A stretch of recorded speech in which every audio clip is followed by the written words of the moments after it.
Hi అండి. ఈరోజు మనం సేల్కి పెట్టిన బండి వచ్చేసి ఐషర్ 380 ట్రాక్టర్ అండి. ఈ బండి యొక్క హార్స్ పవర్ వచ్చేసి 40 హార్స్ పవర్తో అయితే వస్తుంది. బండి యొక్క మోడల్ 2014 మోడల్ అండి. ఈ బండికున్న టైర్స్ వచ్చేసి బ్యాక్ టైర్ సీల్ టైర్లు అయితే ఉన్నాయండి. అదేవిధంగా ఫ్రంట్ టైర్లు కూడా సీల్ టైర్లు అయితే ఉన్నాయి.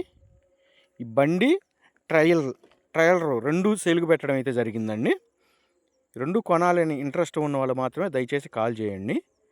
ఈ బండి సేల్ అయిపోయిన వెంటనే రైతు యొక్క కాంటాక్ట్ నెంబర్ కింద ఉన్న టైటిల్ నుంచి, అదేవిధంగా డిస్క్రిప్షన్ నుంచి నంబర్ అనేది తీసివేయబడుతుంది. టైంపాస్ కాల్స్ మాత్రం చేయవద్దు. ఈ బండి వచ్చేసి ఓన్లీ ట్రాలీ తోలకం తోలిన ట్రాక్టర్ అండి. వ్యవసాయం కానీ ఏం చేయలేదని రైతు చెప్తున్నారు. ఈ బండికి సంబంధించి engine, gear box, brakes, hydraulic ఎటువంటి రిపేర్ అయితే లేదు. మంచి షోరూమ్ కండిషన్లో ఉన్నాయని రైతు చెప్తున్నారు. అదేవిధంగా ట్రక్కు కూడా ఎటువంటి రిపేర్ అయితే లేదండి. హెవీ బెడ్లు, హెవీ కట్లు అంటండి.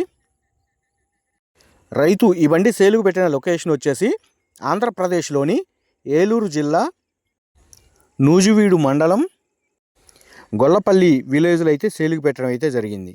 రైతు ఈ బండికి ట్రాలీకి చెప్తున్న రేటు వచ్చేసి 4,50,000 రూపాయలు అయితే చెప్తున్నారండి. 4,50,000 రూపాయల అమౌంట్ అనేది ఫిక్స్డ్ అమౌంట్ అయితే కాదు. ఆ లొకేషన్కి దగ్గరున్నటువంటి వాళ్ళు కానీ, అదేవిధంగా బండి కొనాలని ఇంట్రెస్ట్ ఉన్న వాళ్ళు ఎవరైనా సరే బండి యొక్క engine, gear box, brakes, hydraulic, అదేవిధంగా ట్రక్కును కూడా ఒకసారి చెక్ చేసుకొని రేట్ అనేది మాట్లాడుకోవచ్చు అండి. రైతు యొక్క కాంటాక్ట్ నెంబర్ అనేది కింద ఉన్న టైటిల్లో కానీ లేదా డిస్క్రిప్షన్లో ఇవ్వబడుతుంది.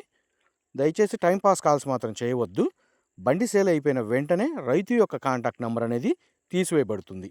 ఈ బండికి సంబంధించిన పేపర్లు కూడా అన్నీ ఆల్ క్లియర్గా అయితే ఉన్నాయండి. అదేవిధంగా ఇటువంటి లేటెస్ట్ అప్డేట్స్ కోసం మన ఛానల్ని అయితే సబ్స్క్రైబ్ అయితే చేయండి, లైక్ చేయండి, షేర్ చేయండి.